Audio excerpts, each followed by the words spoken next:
News room live sponsored by Chandragupta academy, top floor, Rama Govind palace, Rewa.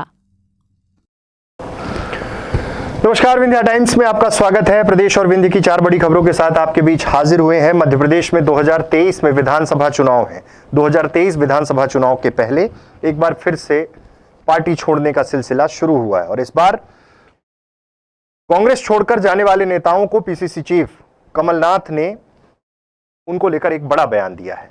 उन्होंने कहा, किसी के कांग्रेस छोड़कर जाने से पार्टी खत्म नहीं हो जाती। कोई जाना चाहता है तो हम उसे रोकेंगे नहीं। जो लोग बीजेपी में भविष्य देखकर जाना चाहते हैं तो जाएं, मैं उन्हें अपनी कार दूंगा कि जाइए। कमलनाथ ने यह बात रविवार सुबह भोपाल में प्रदेश कार्यालय में कही, जहां वे शंकर शाह और कुंवर रघुनाथ शाह बलिदान दिवस पर आयोजित कार्यक्रम में शामिल होने पहुंचे थे। इस मौके पर उन्होंने कहा कि मैं किसी की खुशामद में विश्वास नहीं करता। जो लोग कांग्रेस में काम कर रहे हैं वे पार्टी के प्रति निष्ठा से काम कर रहे हैं। बता दें कि 2 दिन पहले ही पूर्व विधायक और कमलनाथ के करीबी अरुणोदय चौबे ने कांग्रेस से इस्तीफा दे दिया था और पूर्व मुख्यमंत्री कमलनाथ ने कहा कि अरुणोदय को 3-4 महीने पहले ही मैंने पार्टी से निष्कासित कर दिया था। पंचायत और नगरीय निकाय चुनाव में वे कांग्रेस विरोधी काम कर रहे थे। वे खुद को बचाना चाह रहे हैं, उनके ऊपर दबाव है। उन्होंने मुझे फोन करके बताया, अरुणोदय के खिलाफ धारा 307 से लेकर 302 तक के केस दर्ज हैं। पहले फर्जी केस लगाओ, फिर भाजपा में शामिल करने का प्रेशर बनाओ, यही भाजपा की नीति है।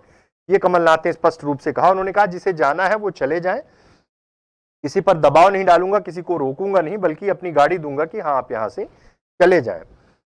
उसके अलावा उन्होंने कई बातें कही। आदिवासियों की उपजातियों को भाजपा बांट रही है, ये भी आरोप लगाया। पीएम ने कुपोषण, बेरोजगारी पर बात नहीं की पिछले दिनों जब वो मध्य प्रदेश के दौरे पर थे। तमाम आरोप लगाए, लेकिन विधानसभा चुनाव के ठीक पहले अब पार्टी छोड़ने का सिलसिला, पार्टी से जाने का सिलसिला। सूत्र तो ये भी कह रहे हैं कि कांग्रेस से अभी कई विधायक भी छोड़ सकते हैं और बीजेपी से छोड़कर कौन कांग्रेस में आएगा, चुनाव के समय पता चलेगा।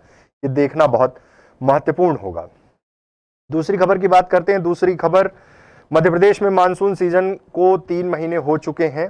मानसून ने 16 जून को प्रदेश में एंट्री की थी। अब तक 17 शहरों में बारिश की हाफ सेंचुरी पूरी हो चुकी है, यानी यहां 50 इंच या उससे अधिक पानी गिर चुका है। सबसे ज्यादा बारिश भोपाल में दर्ज की गई, रिकॉर्ड 69 इंच। जुलाई और अगस्त में सबसे ज्यादा पानी गिरा। सितंबर के पहले 2 सप्ताह बारिश कम हुई थी, लेकिन उसके बाद तेजी से बारिश हुई। मध्य प्रदेश के ज्यादातर हिस्सों में बारिश हुई। खंडवा, उमरिया, छिंदवाड़ा, सतना, दमोह, जबलपुर और ग्वालियर में हल्की बारिश। रीवा में ये क्षेत्र एक तरह से इस बारिश में, यहां अच्छी बारिश नहीं हुई, ये क्षेत्र रह गए मध्य प्रदेश के। सबसे ज्यादा खंडवा में 1 इंच से ज्यादा पानी गिरा। भोपाल में पिछले दिनों जो शनिवार से जो तेज बारिश शुरू हुई, उनमें बहुत सारे जिलों में बारिश हुई।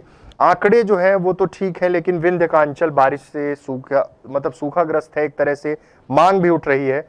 11 जिलों में 50 इंच से ज्यादा बारिश हुई, लेकिन इसमें से जो विंध्य का अंचल है यहां बहुत कम बारिश हुई, इसलिए यहां सूखे की मार किसान झेल रहे हैं। और अभी उम्मीद है कि बारिश एक बार और होगी और हो सकता है कि यहां भी बारिश हो जाए, रीवा में बारिश हो जाए। और आंकड़े जो है इंच में, अगर रीवा में देखा जाए तो बारिश 26 इंच हुई है, जबकि होनी 36 से ऊपर थी। अलग अलग जगह के अलग अलग आंकड़े हैं, लेकिन अभी उम्मीद है कि बारिश होगी। अब देखना है कि कब तक ये दौर चलेगा, क्योंकि अब बारिश अपने अंतिम पड़ाव पर है।